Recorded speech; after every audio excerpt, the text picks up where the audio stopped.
Assalamualaikum warahmatullahi wabarakatuh.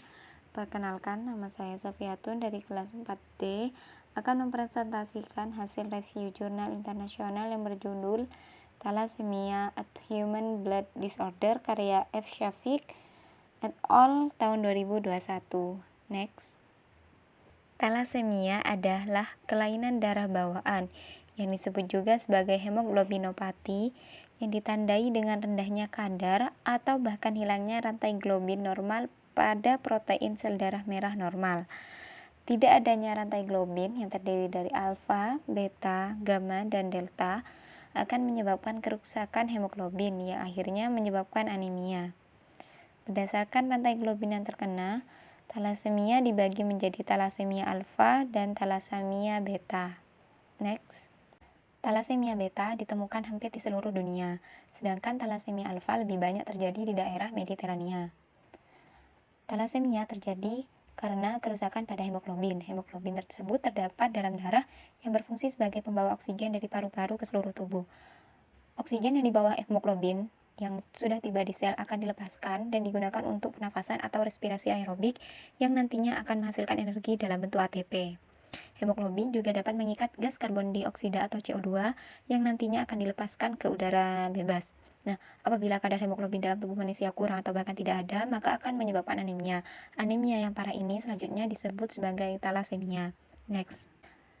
Penyakit thalassemia ini diturunkan dari orang tua kepada anaknya. Meskipun orang tuanya tampak normal, tetapi merupakan pembawa atau karier, maka si anak akan menjadi penderita thalassemia.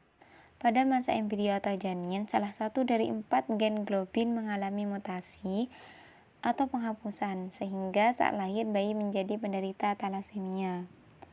Saat bayi baru lahir, gejala thalassemia tidak tampak, namun setelah beberapa bulan, muncul anemia yang menyebabkan terhambatnya pertumbuhan, postur tubuh kecil, demam parah, dan juga masalah-masalah usus. Next. Pengobatan thalassemia ada 3, yaitu transfusi darah, transplantasi sumsum tulang, dan juga teknologi. Untuk transfusi darah dan perawatan terapeutik sepanjang hidup ini memiliki dampak atau efek samping yang fatal, yaitu penumpukan zat besi pada organ tubuh seperti ginjal, jantung, dan limpa yang akan menyebabkan kegagalan sistemik. Kegagalan sistemik ini akan memberikan dampak pada penderita, yaitu kematian mendadak.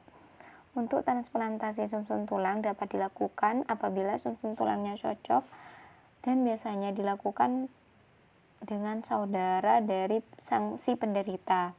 Namun saudara ini tidak mengalami atau tidak menderita thalassemia. Untuk teknologi CRISPR dilakukan untuk mengedit gen yang rusak.